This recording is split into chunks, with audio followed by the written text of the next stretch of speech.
Two, and one. Hi, welcome, and thank you for joining us for Oakland Creates Exhibitor Spotlight. We have Whitney Romberg here with us tonight. And quickly, Whitney, can I get your pronouns and your association with Oakland or the San Francisco Bay Area? Oh, sure. So my pronouns are she, her, and hers. And I love Oakland and the San Francisco Bay Area. I'm originally from Monterey County. I'm a California native. And so I got involved with the San Francisco Zine Fest in 2014. And then from that, that just really inspired me to keep going with that, creating different Zine Fests in Santa Cruz, where I lived for a long time. I would come up to Oakland most weekends. So I feel like an honorary like Bay Area person. Um, that really helped me fuel my passion for creating community around DIY art. And so that it continues to inspire me to create and create other community things. Right now, I live in Chicago. I just moved there a month ago. So I miss it a lot. I think about San Francisco, Oakland a lot. So Nice. Thank you. Thank you. So also, what inspires or what informs your work? What are you typically, what's your muse, I guess you could say. What are you typically inspired by? yeah, definitely. I tend to be inspired by a lot of various things. A lot of my work is informed by my experience being a queer femme of color, and a lot of my work is inspired by experiences that queer femmes of color create and celebrating them and their identity. I put a lot of flowers and nature, organic imagery in my work just because I love the fact that a lot of people tend to underestimate femmes and women, but a lot of people also tend to underestimate plants and nature. I remember when I was in art school, I had a mentor. I took a lot of pictures of flowers at one point, and he was like, "These are really beautiful, but flowers are inherently beautiful and fragile. And like, what are you trying to say with this work?" And for me, Huh. like, I've always thought that plants and flowers they're impermanent, which is something that I grew up hearing a lot about being Japanese American, the idea of impermanence and also the idea of resilience. Like, I love the idea that plants they change with the seasons and Nice. they always grow back even when they've been destroyed. They're super resilient, and so I use that as a metaphor for the human experiences in some ways. And I like creating diary comics sometimes. A lot of my zines are perzines in a way. Like, I create a lot of work about being queer. I create a lot of work about being an introvert. I Every so often I think about something and I'm like, maybe this could be a experience that people relate to. Like, I try to think about things that I've experienced that help other people feel less alone. I think Nice. a lot of my work is fueled community by community kind of practices.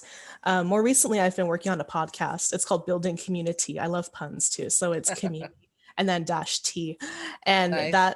I do that with my friend who I met in Los Angeles, but we do it over Zoom right now, and it's basically about talking about our experience as Asian American millennials. And I talk about being queer a lot. Um, I talk about various life experiences a lot that a lot of a lot of Asian people may not know about, or they might know about but are afraid to talk about.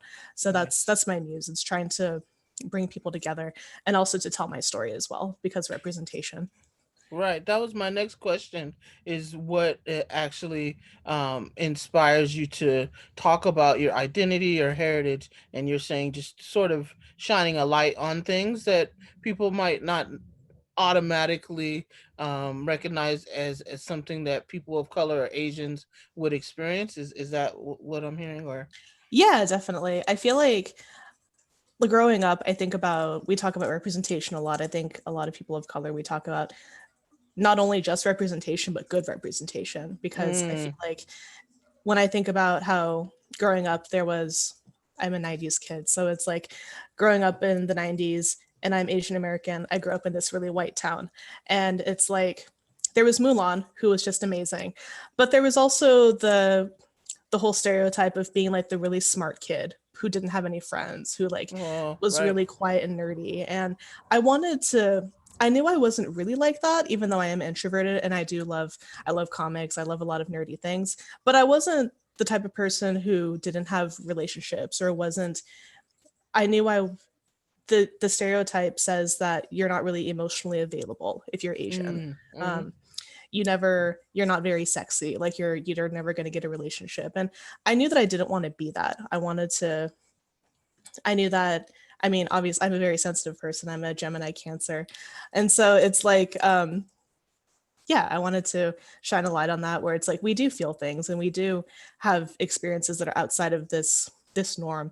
On the flip side, it's kind of interesting with Asian Americans because there's that stereotype, the kind of smart, savant, um, never gonna get laid Asian stereotype, and then there's also this dragon lady stereotype, and that's Right. that's around like women a lot more because it's like it's like if you get angry, you don't get taken seriously because it's like, oh, you're just being angry, you're just an angry Asian, which I've been called before when I've called someone out at a job before.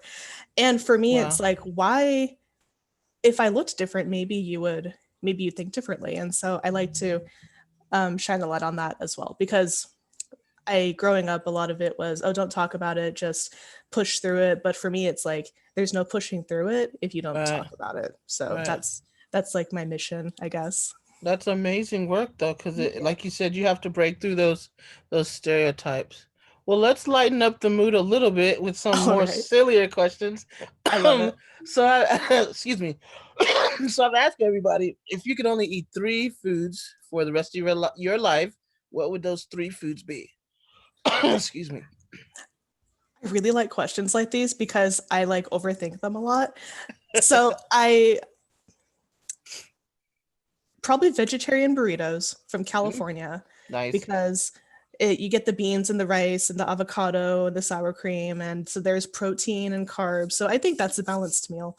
Um, I grew up eating sushi, so you got fish that's more protein, um, super nutritious and fresh, and also I get one more, probably mochi ice cream. I need Ooh, a sweet something item. sweet.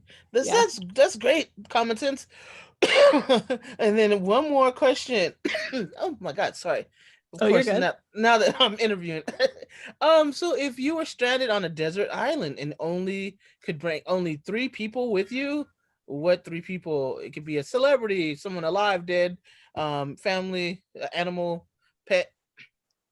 Three, Okay. I guess three sentient beings. Three sentient beings. Okay. So, question: if I bring back someone who's dead on the island, do I have to learn necromancy or are they automatically alive? They're alive, yeah. Okay, they're alive. So I don't have to learn any necromancy. Okay. I was like, that's gonna be too much work. So I'd probably, so if I'm on an island forever, um, I kind of feel like I'm on an island right now because I just moved here, but Oh, so I would look for like companionship, a quiet place, sense of humor, um, probably sex. I don't know, just like smart someone and to hang. hey, Yeah, I don't that's know. Like practical. I overthink this. I'd probably bring my fiance. They provide all Nice. those things, and we've been through a lot. We've been together for 8 years now. Oh wow. Um, I'd probably Congrats. bring. Thank you. I'd probably bring my best friend Heidi because she's an amazing gardener, so she could teach us how to live off the land. I don't know how to do that. There you go. Um, and she's my best friend. I only see her a few times a year because she's in a different state. And so if we like live on an island together, then it's like you're stuck with me. And for the third person, I have to cheat a little because my cats, Rose Quartz and Pearl, they're bonded. And so Mm, I can like pay their teleportation fee. Like there you I go. can, so that's who I'd bring. That's awesome. That's amazing. Well, thank you for spending this time with me. I Of really course. enjoyed your answers. And do you have a website or Instagram you want to shout out so people can find you? Yeah, so my Instagram, it's Whitney Kitty Art, and I post there most every week. You'll see my quilts that I make, my zines that I make, my random projects. My podcast, it's at Build Community, and we're available on Spotify and Apple Music as well. Sweet. My website is whitneyromberg.weebly.com, and all of that is on my Instagram as well. So that's probably the best way to get in touch. Awesome. Thank you so much. Of course, thank you. All right.